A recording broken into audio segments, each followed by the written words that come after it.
منافق مرد اور منافق عورتیں سب ایک دوسرے کے ہم رنگ ہیں، برائی کا حکم دیتے ہیں اور بھلائی سے منع کرتے ہیں اور اپنے ہاتھ خیر سے روکے رکھتے ہیں۔ یہ اللہ کو بھول گئے تو اللہ نے بھی انہیں بھلا دیا، یقیناً یہ منافق ہی فاسق ہیں۔ ان منافق مردوں اور عورتوں اور کافروں کے لیے اللہ نے آتش دوزخ کا وعدہ کیا ہے جس میں وہ ہمیشہ رہیں گے، وہی ان کے لیے موزوں ہے، ان پر اللہ کی پھٹکار ہے اور ان کے لیے قائم رہنے والا عذاب ہے۔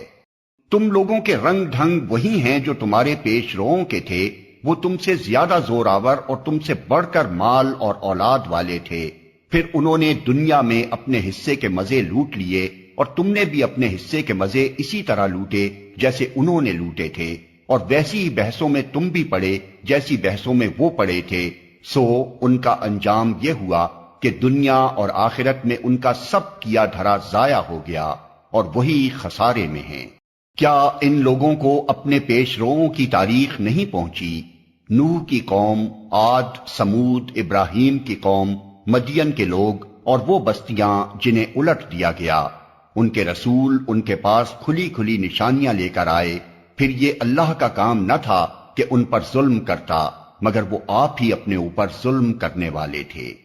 مومن مرد اور مومن عورتیں یہ سب ایک دوسرے کے رفیق ہیں، بھلائی کا حکم دیتے اور برائی سے روکتے ہیں، نماز قائم کرتے ہیں، زکوٰۃ دیتے ہیں اور اللہ اور اس کے رسول کی اطاعت کرتے ہیں۔ یہ وہ لوگ ہیں جن پر اللہ کی رحمت نازل ہو کر رہے گی، یقیناً اللہ سب پر غالب اور حکیم و دانا ہے۔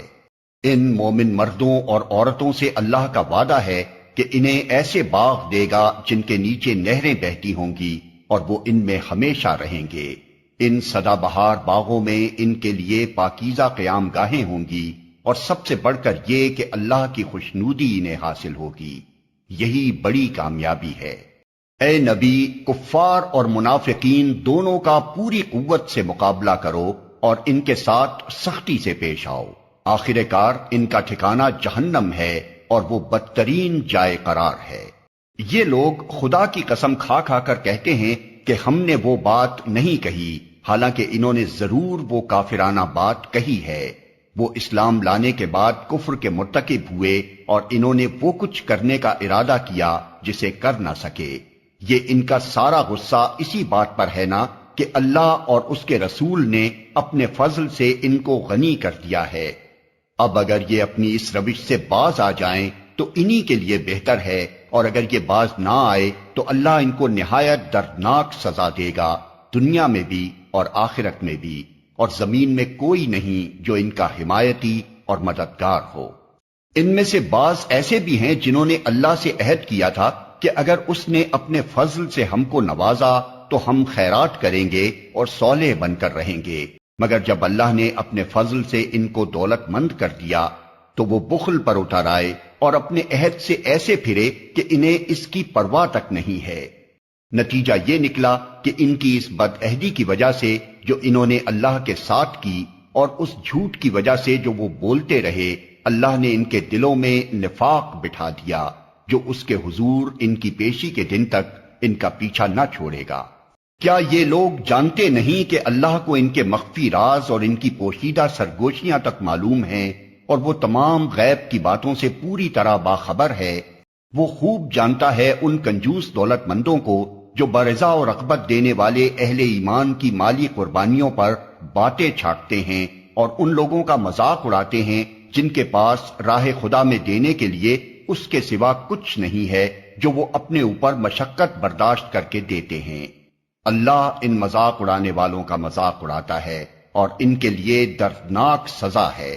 اے نبی، تم خواہ ایسے لوگوں کے لیے معافی کی درخواست کرو یا نہ کرو، اگر تم 70 مرتبہ بھی انہیں معاف کر دینے کی درخواست کرو گے تو اللہ انہیں ہرگز معاف نہ کرے گا، اس لیے کہ انہوں نے اللہ اور اس کے رسول کے ساتھ کفر کیا ہے، اور اللہ فاسق لوگوں کو راہ نجات نہیں دکھاتا۔ جن لوگوں کو پیچھے رہ جانے کی اجازت دے دی گئی تھی وہ اللہ کے رسول کا ساتھ نہ دینے اور گھر بیٹھے رہنے پر خوش ہوئے، اور انہیں گوارا نہ ہوا کہ اللہ کی راہ میں جان و مال سے جہاد کریں۔ انہوں نے لوگوں سے کہا کہ اس سخت گرمی میں نہ نکلو، ان سے کہو کہ جہنم کی آگ اس سے زیادہ گرم ہے، کاش انہیں اس کا شعور ہوتا۔ اب چاہیے کہ یہ لوگ ہنسنا کم کریں اور روئیں زیادہ، اس لیے کہ جو بدی یہ کماتے رہے ہیں اس کی جزا ایسی ہی ہے کہ انہیں اس پر رونا چاہیے۔ اگر اللہ ان کے درمیان تمہیں واپس لے جائے اور آئندہ ان میں سے کوئی گروہ جہاد کے لیے نکلنے کی تم سے اجازت مانگے تو صاف کہہ دینا کہ اب تم میرے ساتھ ہرگز نہیں چل سکتے اور نہ میری معیت میں کسی دشمن سے لڑ سکتے ہو۔ تم نے پہلے بیٹھ رہنے کو پسند کیا تھا تو اب گھر بیٹھنے والوں ہی کے ساتھ بیٹھے رہو۔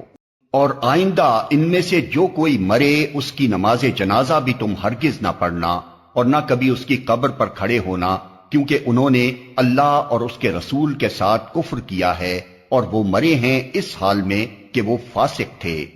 ان کی مالداری اور ان کی کثرت اولاد تم کو دھوکے میں نہ ڈالے، اللہ نے تو ارادہ کر لیا ہے کہ اس مال و اولاد کے ذریعے سے ان کو اسی دنیا میں سزا دے اور ان کی جانیں اس حال میں نکلیں کہ وہ کافر ہوں۔ جب کبھی کوئی صورت اس مضمون کی نازل ہوئی کہ اللہ کو مانو اور اس کے رسول کے ساتھ مل کر جہاد کرو، تو تم نے دیکھا کہ جو لوگ ان میں صاحب مقدرت تھے وہی تم سے درخواست کرنے لگے کہ انہیں جہاد کی شرکت سے معاف رکھا جائے، اور انہوں نے کہا کہ ہمیں چھوڑ دیجئے کہ ہم بیٹھنے والوں کے ساتھ رہیں۔ ان لوگوں نے گھر بیٹھنے والیوں میں شامل ہونا پسند کیا اور ان کے دلوں پر ٹھپا لگا دیا گیا، اس لیے ان کی سمجھ میں اب کچھ نہیں آتا۔ بخلاف اس کے رسول نے اور ان لوگوں نے جو رسول کے ساتھ ایمان لائے تھے اپنی جان و مال سے جہاد کیا، اور اب ساری بھلائیاں انہی کے لیے ہیں اور وہی فلاح پانے والے ہیں۔ اللہ نے ان کے لیے ایسے باغ تیار کر رکھے ہیں جن کے نیچے نہریں بہ رہی ہیں، ان میں وہ ہمیشہ رہیں گے۔ یہ ہے عظیم الشان کامیابی۔ بدوی عربوں میں سے بھی بہت سے لوگ آئے جنہوں نے عذر کیے تاکہ انہیں بھی پیچھے رہ جانے کی اجازت دی جائے۔ اس طرح بیٹھ رہے وہ لوگ جنہوں نے اللہ اور اس کے رسول سے ایمان کا جھوٹا عہد کیا تھا۔ ان بدویوں میں سے جن جن لوگوں نے کفر کا طریقہ اختیار کیا ہے، ان قریب وہ دردناک سزا سے دوچار ہوں گے۔ ضعیف اور بیمار لوگ اور وہ لوگ جو شرکت جہاد کے لیے راہ نہیں پاتے اگر پیچھے رہ جائیں تو کوئی حرج نہیں، جبکہ وہ خلوص دل کے ساتھ اللہ اور اس کے رسول کے وفادار ہوں۔ ایسے محسنین پر اعتراض کی کوئی گنجائش نہیں ہے، اور اللہ درگزر کرنے والا اور رحم فرمانے والا ہے۔ اسی طرح ان لوگوں پر بھی کوئی اعتراض کا موقع نہیں ہے جنہوں نے خود آ کر تم سے درخواست کی تھی کہ ہمارے لیے سواریاں بہم پہنچائی جائیں، اور جب تم نے کہا کہ میں تمہارے لیے سواریوں کا انتظام نہیں کر سکتا تو وہ مجبوراً واپس گئے، اور حال یہ تھا کہ ان کی آنکھوں سے آنسو جاری تھے اور انہیں اس بات کا بڑا رنج تھا کہ وہ اپنے خرچ پر شریک جہاد ہونے کی مقدرت نہیں رکھتے۔ البتہ اعتراض ان لوگوں پر ہے جو مالدار ہیں اور پھر بھی تم سے درخواستیں کرتے ہیں کہ انہیں شرکت جہاد سے معاف رکھا جائے۔ انہوں نے گھر بیٹھنے والیوں میں شامل ہونا پسند کیا اور اللہ نے ان کے دلوں پر ٹھپا لگا دیا،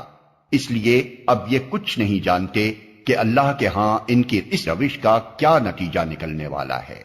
تم جب پلٹ کر ان کے پاس پہنچو گے تو یہ طرح طرح کے عذرات پیش کریں گے، مگر تم صاف کہہ دینا کہ بہانے نہ کرو، ہم تمہاری کسی بات کا اعتبار نہ کریں گے۔ اللہ نے ہم کو تمہارے حالات بتا دیے ہیں، اب اللہ اور اس کا رسول تمہارے طرز عمل کو دیکھے گا، پھر تم اس کی طرف پلٹائے جاؤ گے جو کھلے اور چھپے سب کا جاننے والا ہے، اور وہ تمہیں بتا دے گا کہ تم کیا کچھ کرتے رہے ہو۔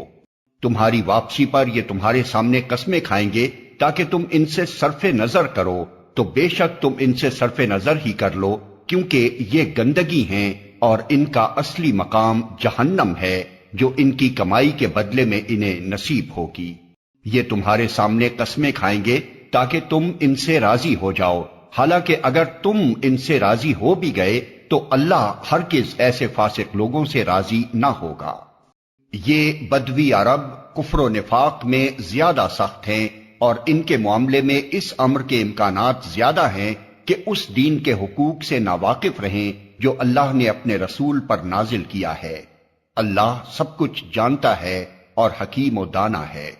ان بدویوں میں ایسے ایسے لوگ موجود ہیں جو راہ خدا میں کچھ خرچ کرتے ہیں تو اسے اپنے اوپر زبردستی کی چٹی سمجھتے ہیں، اور تمہارے حق میں زمانے کی گردشوں کا انتظار کر رہے ہیں کہ تم کسی چکر میں پھنسو تو وہ اپنی گردن سے اس نظام کی اطاعت کا قلادہ اتار پھینکے جس میں تم نے انہیں کس دیا ہے، حالانکہ بدی کا چکر خود انہی پر مسلط ہے، اور اللہ سب کچھ سنتا اور جانتا ہے۔ اور انہی بدویوں میں کچھ لوگ ایسے بھی ہیں جو اللہ اور روز آخر پر ایمان رکھتے ہیں، اور جو کچھ خرچ کرتے ہیں اسے اللہ کے ہاں تقرب کا اور رسول کی طرف سے رحمت کی دعائیں لینے کا ذریعہ بناتے ہیں۔ ہاں، وہ ضرور ان کے لیے تقرب کا ذریعہ ہے، اور اللہ ضرور ان کو اپنی رحمت میں داخل کرے گا۔ یقیناً اللہ درگزر کرنے والا اور رحم فرمانے والا ہے۔